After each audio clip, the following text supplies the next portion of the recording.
very first one, $5,000 being invested, interest rate. And by the way, the title of this AC says simple interest, so I'm just saying, once we do compound interest, you're going to have to be careful which formulas are you using. How much interest will the investment have earned at maturity? So for A, it's just, I do one of these. Time is 7 years. Oh yeah, that's right, I froze it, sorry. Unfreeze, there you go. We're all frozen today, this weather. My bad. So you do your inventory. Time is 7. Rate is 0.0435. Principal is 5,000. Excuse the interruption. Can I please have a custodian to the office, a custodian to the office, please? Thank you. So I just need to basically do I equals PRT, right? So 5,000 times the rate times 7. If you do that, you get 1,522.50. So if you have that, you get 1.5 marks for it.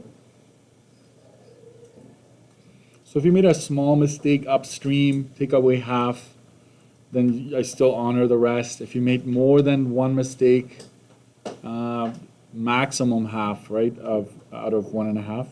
For B, what is the future value of her investment? How much will she have in total in the 7 years? So because I have all 4 here, specifically, pi in particular, I'm just going to use this.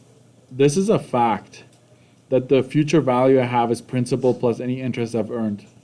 So it's 5,000 plus 1522.50, right? So that would just be 6,522.50.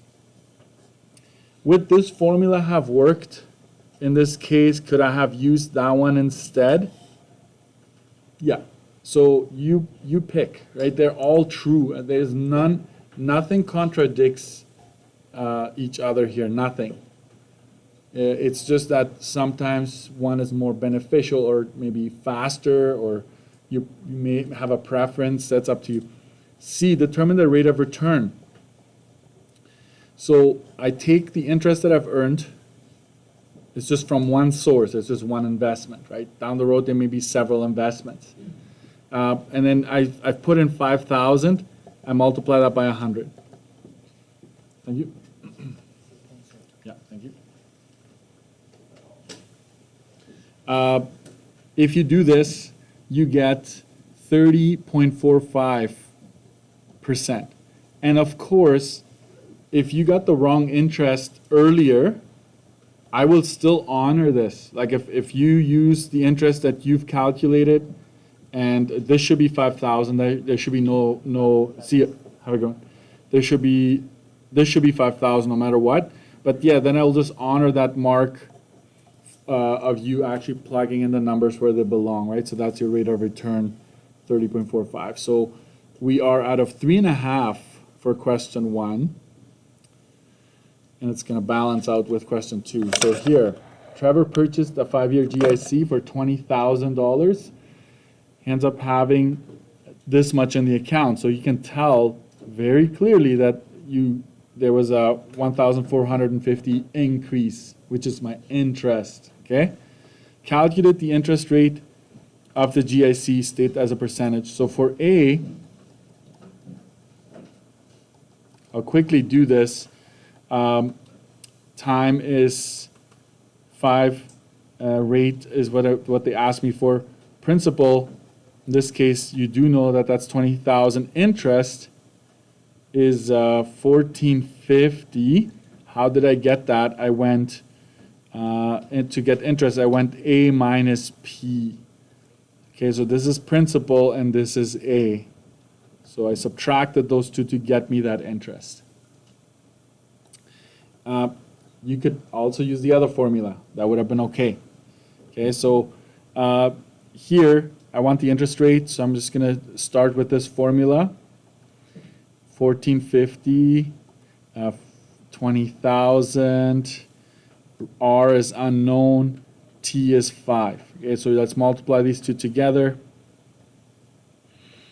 You get 100,000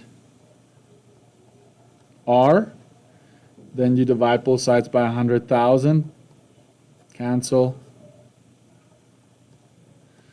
And so your interest rate is 0.0145. If it's finite, use them all. Okay, that is technically already okay. Or does it? Oh no, it says state as a percentage. So you don't quite get away with this. So it's R is equal to 1.45% to get the full marks. If you use the other formula, or this is my other method of doing A, okay?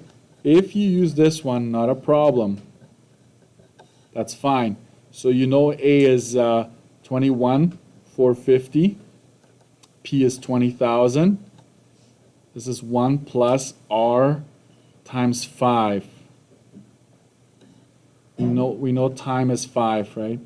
So it just gets a little uglier. That's all I'm going to say here. And so the first step, if you do it this way, because the 20,000 is in front of a bracket that has a lot going on, I will divide by 20,000 here. Cancel that out. And when you divide these two, you get, give me 1 second here, you get 1.0725. And on the other side, you get 1 plus 5R in a sense, right? R times 5 is the same thing as 5R. And so basically we need to subtract 1 from both sides. Gives us this is equal to 5R. And then we divide both sides by 5. Okay, and that gives us, what do you think? Yeah, it's going to give us 0.0145. R is 1.45%. So regardless of which formula you used, if you're careful, you still get that final answer. You just have to make sure you show me your work. Okay, if you skip too many steps, you're going to lose marks for that. Okay, the province, and it says calculate specifically, you want to figure that out. B, what's the rate of return? You're gonna get sick and tired of the rate of return. Trust me. 20,000 is what you put in. 1450 is what you've earned times 100. That gives you 7.25%.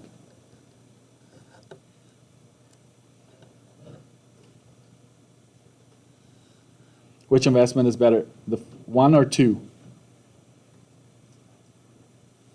1, we got 30.45%, right? Rate of return. This one only gives us 7.25, so the first one is better, okay? If I ever asked you that. Okay, it has nothing to do, the interest rate will be different, okay? The rate of return is a different, we're comparing what you've put in compared to what you've got back. 3, explain the importance of diversifying. I'm just going to show you what I have here. And you'll be frustrated maybe with the, why do I keep changing? Why isn't there just like a cookie cutter approach? But one option could be, if your money is invested in various funds, it protects you from potentially losing all or most of your money at once. That could have been one way to justify it. You could also say diversifying allows you to offset low earning investments with higher earning ones, right? So you like, I've got some that earn high, some that earn low, and so you kind of find that medium there. Overall, you will earn more than having all of your funds in the low risk funds, right? So that's another way you want to diversify.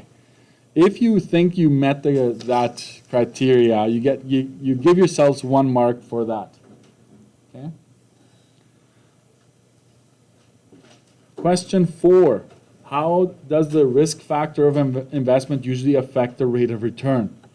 Well, I didn't specifically maybe talk about it, but low risk investments usually earn a lower interest rate grows at a slower rate. So the rate of return will be lower as well in general. Okay? So for question 4, it will be lower, okay, in general, compared to high risk investments. 5, how should your investment portfolio change as you get closer to retirement? As you age, most of your funds should be placed in low risk investments. Shifted, transferred, moved, you name it, okay? You should consider going to low risk. All right.